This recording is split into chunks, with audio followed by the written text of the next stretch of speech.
guys, I'm back once again. I'm Krishna Duroy from Indraprastha Engineering College, and I'm the mentor for you for this particular subject, whose name is Heat and Mass Transfer. So what I will be teaching you in this video, I will be taking you on a ride to the tutorials for Unit 2, second part of the Unit 2. So the second part comprises of the when you actually neglect and when you do not neglect the internal resistance. Okay, so as I have already done in my theory video, that when you neglect heat transfer, when you neglect the internal resistance to the heat transfer, then when the Biot's number is lesser than 0.1, you actually deploy the lumped parameter analysis. And when you do not neglect, so when the internal resistance of that body to the heat transfer remains intact, then you actually you do not deploy the Biot's number. You do not deploy the lumped parameter analysis, but you actually go for the graphical analysis, which is called the Heisler's and the Grober's chart.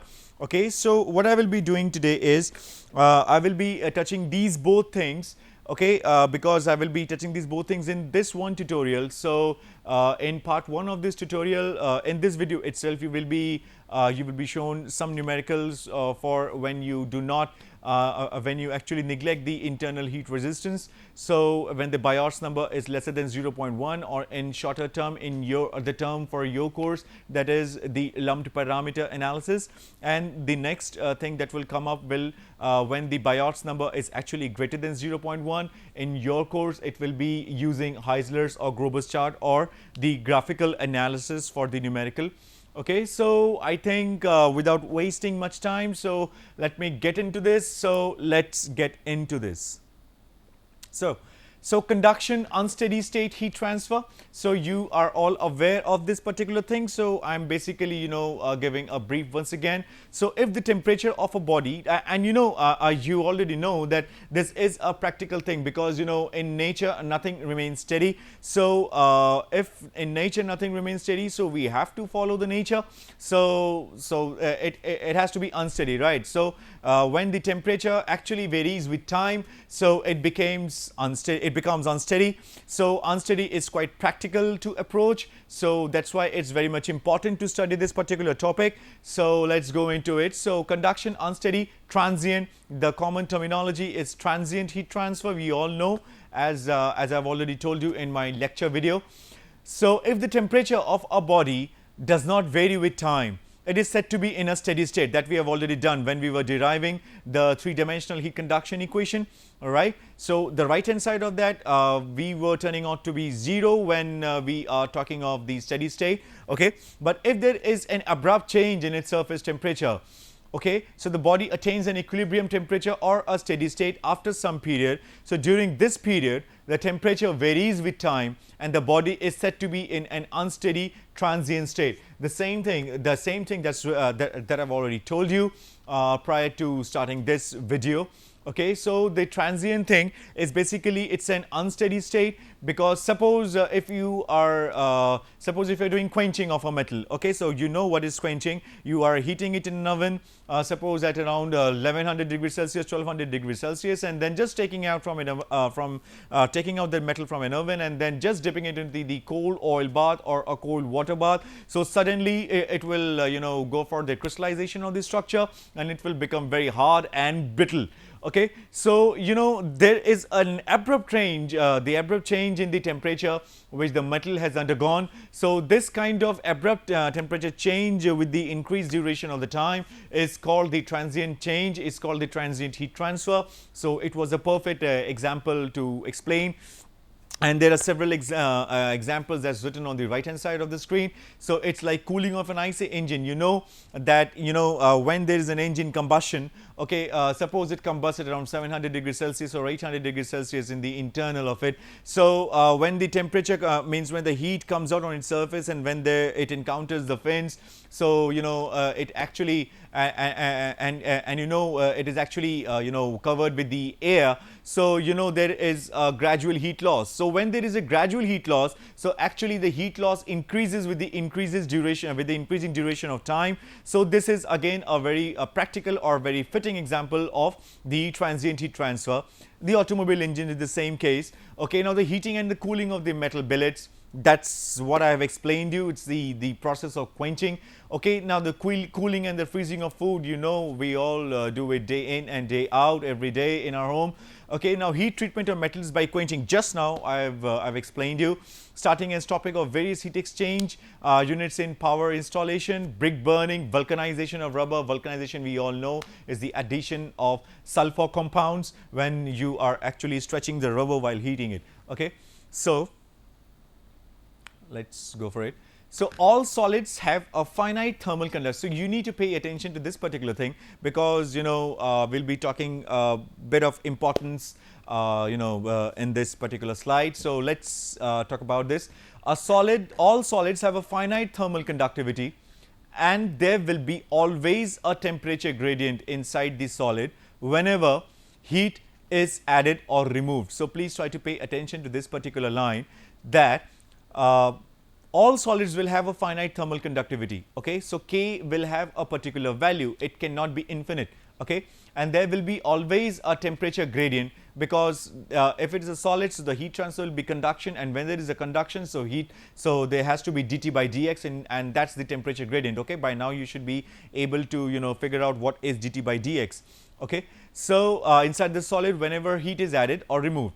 However, for solids of large thermal conductivity with surface area that are large in proportion to their volume, like plates and the metallic wires, the internal resistance L by Ka can be assumed to be small or negligible in comparison with the convective resistance 1 by Ha. So by this time you should be aware of what is L by Ka and what is 1 by Ha, because it's the beginning thing that we have done. So 1 by Ha is the convective resistance, convective heat transfer resistance due to convection, and L by Ka is resistance in the heat transfer due to conduction. Okay, so typical examples of this type of heat flow are, that is heat transfer, heat treatment of metals, and the time response of thermocouples and the thermometers, etc. See, what do you mean by time response? Because see, when you are down with the fever, then suppose if you are having the mercury based thermometer, so there is a mercury here, it doesn't rise instantaneously when it touches your body, which is already hot.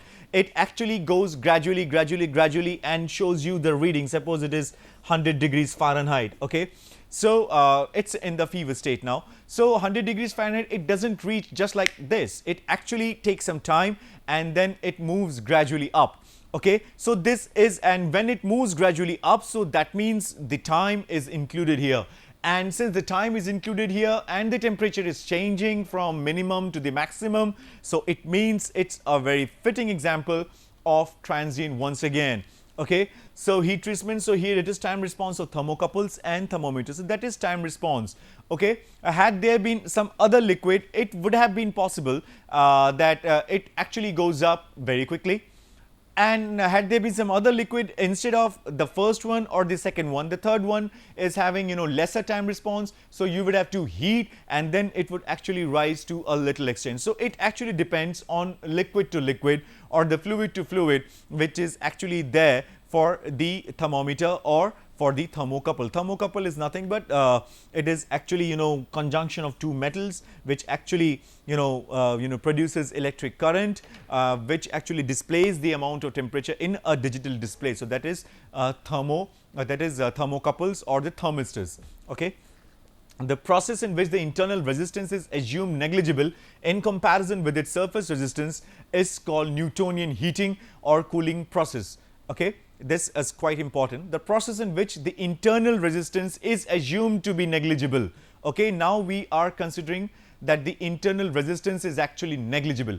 Okay, so that is the first thing. There's a lumped parameter analysis. This is the beginning of the lumped parameter analysis.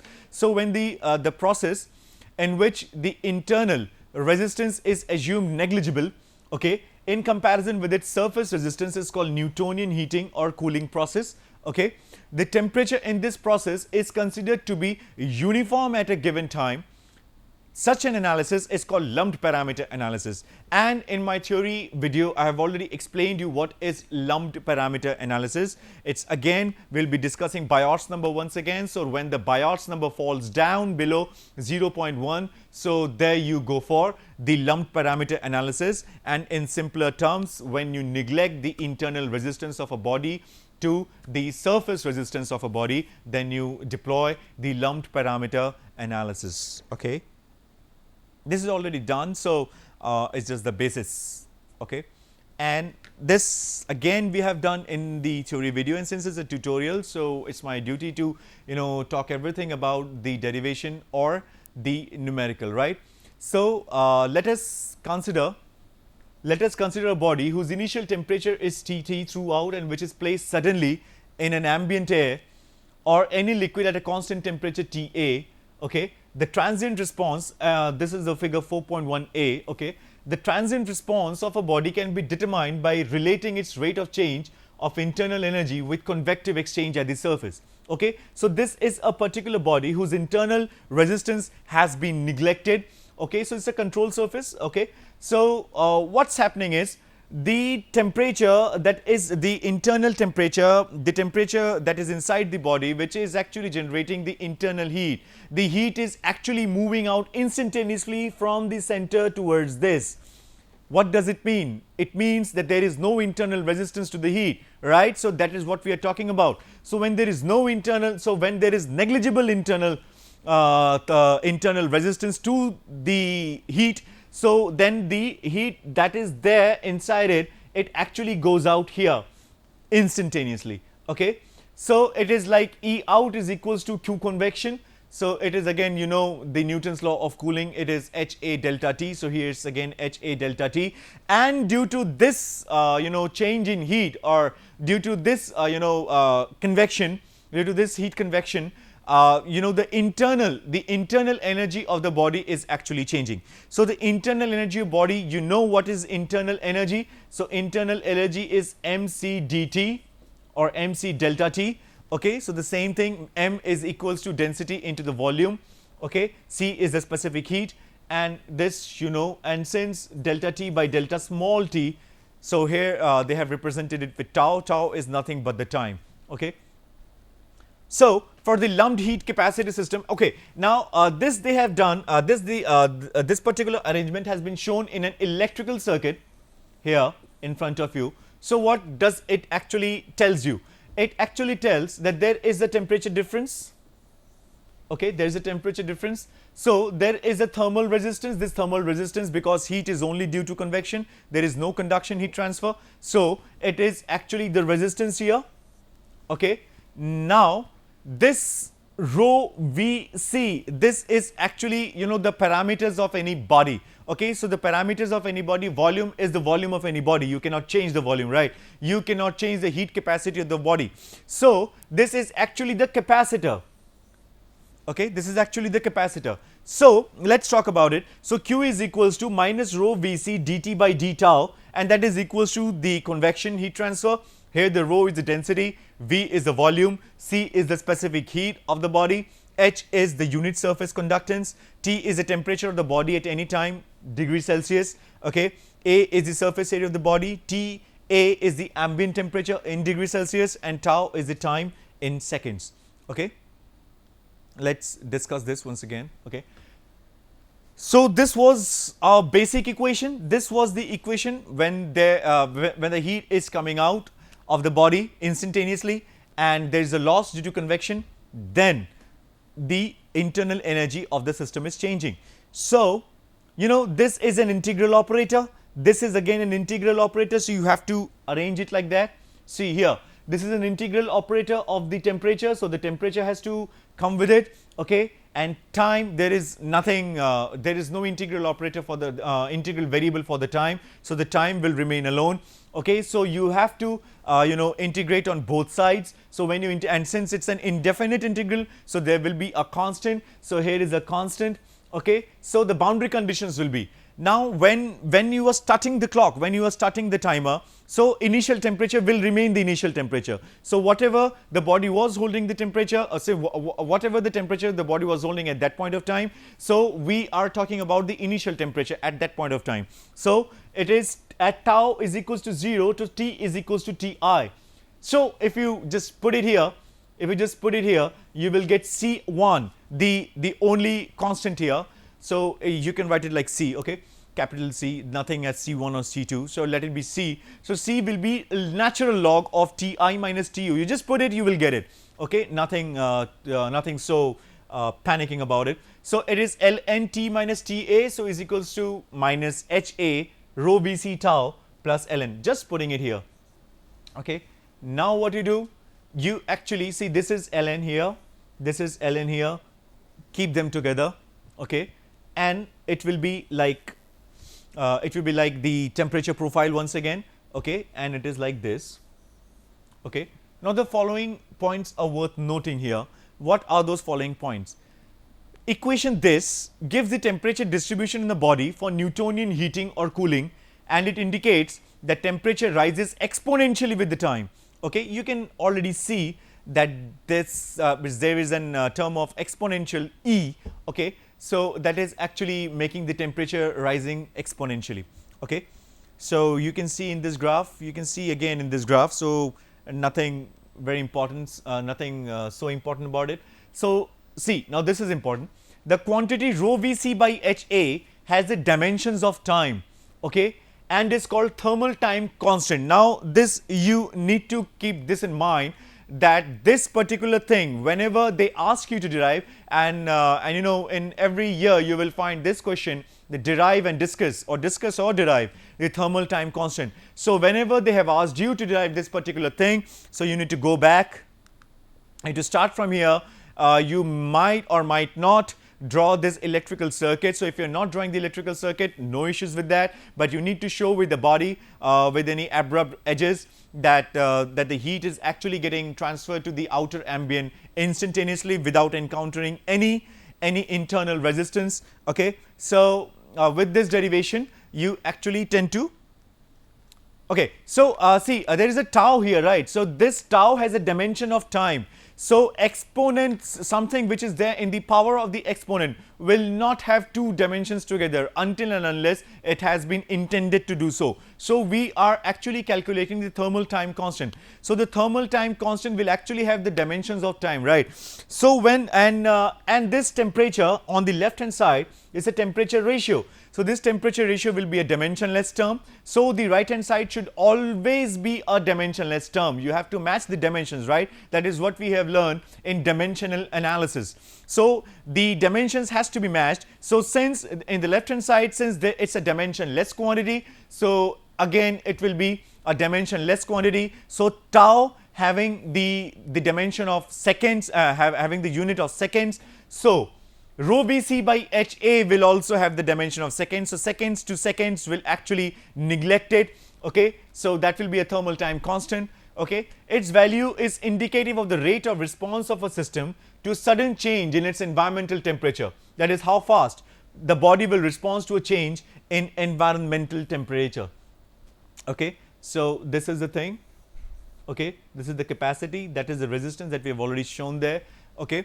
So figure 4.1b, the electrical circuit, shows an analogous electrical network for a lumped heat capacitor system in which capacitor Cth, the thermal capacitor, is equals to rho Vc, that we have already seen, represents the thermal capacity of the system. The value of Cth can be obtained from the following thermal and electrical equations. So it is like the capacitor charge, you know, you have already studied in the electrical engineering. So the capacitor charge is equals to the C, that is the capacitance, and E, that is the potential, or the E, it is the EMF, that is the electromotive force or the voltage if you talk about. Okay, so let's go ahead. So here the power on exponential Ha by rho Vc tau can be arranged in dimensionless form as like Ha by rho Vc. Okay, so it will be like Hv by Ka, and then it will be A square, because A was already there in this term. So K by rho V square, because V was again already there with this term, C tau. So we all know, as we have already seen in my theory video, so it was like HL by K and alpha T, alpha tau by L square. What was alpha?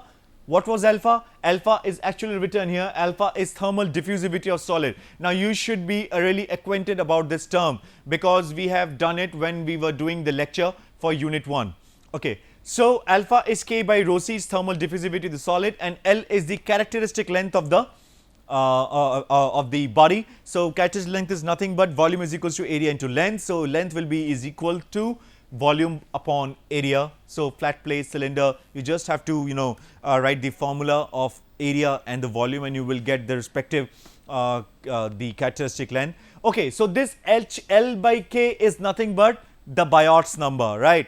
So the Biot's number is very important because this is the deciding criteria whether you will be deploying this formula or you will be using the graphical formula. So when the Biot's number is lesser than 0.1, you will be using this formula, lumped parameter, and when the Biot's number is greater than 0.1, you will be using the graphical chart, or it is called the Heisler's chart.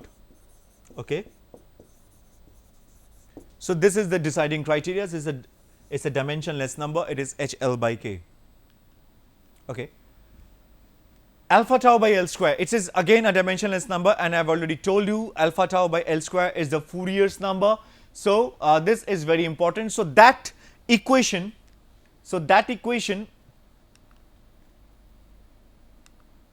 okay, so this equation can also be written as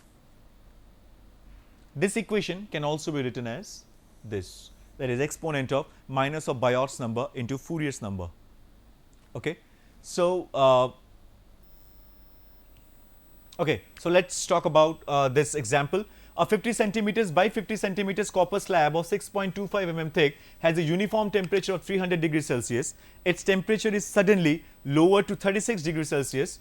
Calculate the time required for the plate to reach the temperature of 108 degrees Celsius. So take density 9000, it's given in the numerical, specific heat, okay, thermal conductivity, and H is this. The surface area of the plate, okay, you can definitely calculate surface area of the plate. Volume of the plate you can calculate, but the dimensions are given to you. Okay, the characteristic length, length as I have already told you, that is volume upon the area. So this is the characteristic length. The Biot's number is the judging factor. So Biot's number has to be calculated first. So Biot's number, as you all know, that is HL by K. So L is the characteristic length that we have already calculated up there.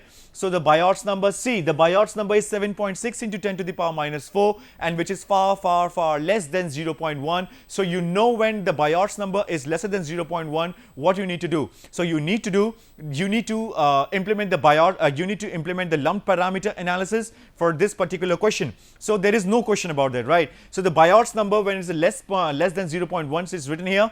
Hence lumped capacitance method or the Newtonian heating or cooling may be applied for the solution of the problem. So the temperature distribution, we all know, we have just derived this temperature distribution.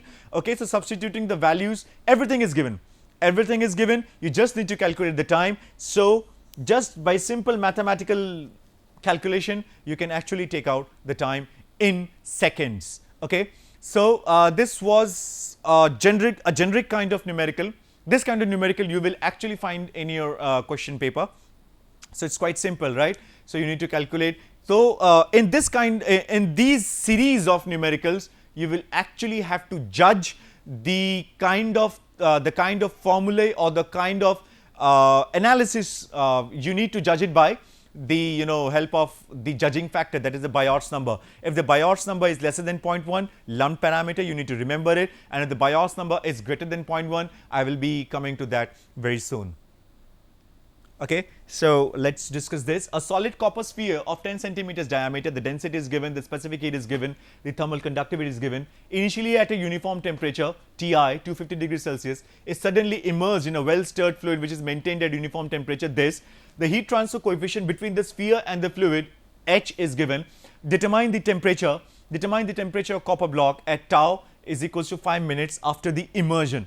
Okay, so here the time is given. So what they asking you to calculate, they are asking you to calculate the temperature. Okay, so D is given, density is given, specific heat is given, K is given, TA is given, H is given, tau is given. See, the minute has to be converted into seconds. Okay. Now the temperature of the copper block T. So characteristic length you have already calculated. The Biot's number, again I am telling you, the Biot's number is the judging criteria. In this, until and unless they mention that you need to deploy the formula for the Lund parameter.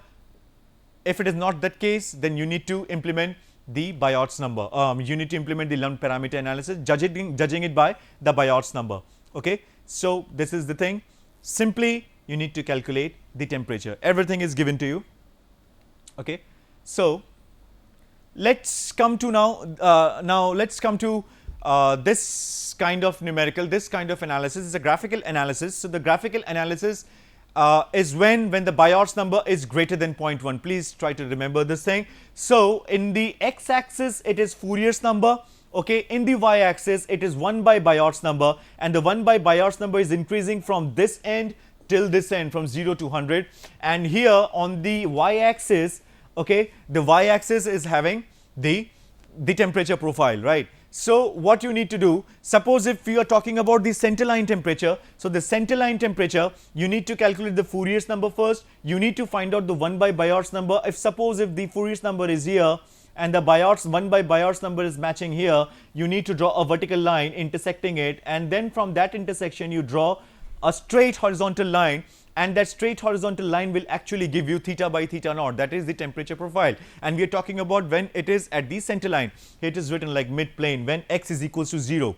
Okay, but when there is a correction, means when we need to move away from the center line, then you need to use this chart. Again on the y-axis the temperature profile, it's 1 by Biot's number here, and it is x by L. X is the distance which is away from the center line. So I will be showing you. So a 60 mm thick large steel plate, a 60 mm thick large steel plate, K is equals to this. Alpha is a thermal diffusivity. Initially is 440 degrees Celsius, is suddenly exposed to both sides to an environment, okay, with convective heat transfer coefficient this much and temperature this much. Determine the center line temperature and the temperature inside the plate 15 mm from the mid plane after 4.5 minutes, 4.3 minutes. Solution C. It is like this, the plate will be like this. I have already explained you this thing in my lecture video. It's L, so it is 2L. So 2L is equal to 60 mm, so L will be 30 mm. Okay, so K is this much, alpha is this much, Ti is this much, H is this much, Ta is this much, and the time is 4.3 minutes.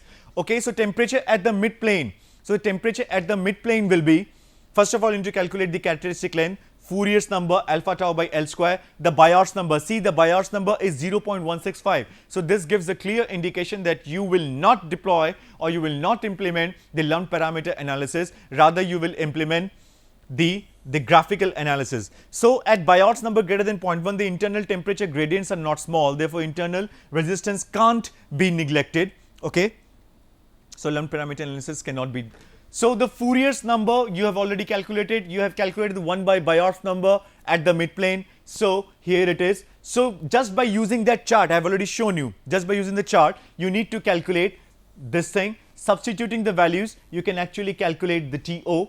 Temperature inside the plate. Now you need to use the second chart. The second chart gives you like x by L. So x by L is 15 and L is 30, 60 divided by 2. Okay, so you need to use the chart. You have 1 by Biot's number in the x-axis, and in the y-axis is the temperature profile. So in between you need to trace the x by L in that chart, and just simply by drawing horizontal and vertical lines you can actually get the temperature.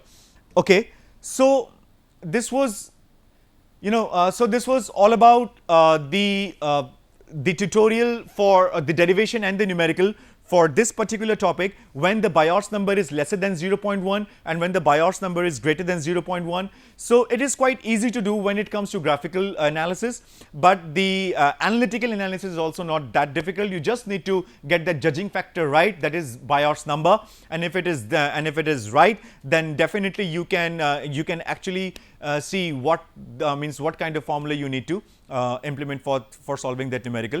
So please practice hard, practice the derivation hard, and practice the numericals so that you get that right on the very D day. Thank you all, and I am Krishnendu Roy signing off for today. Thank you.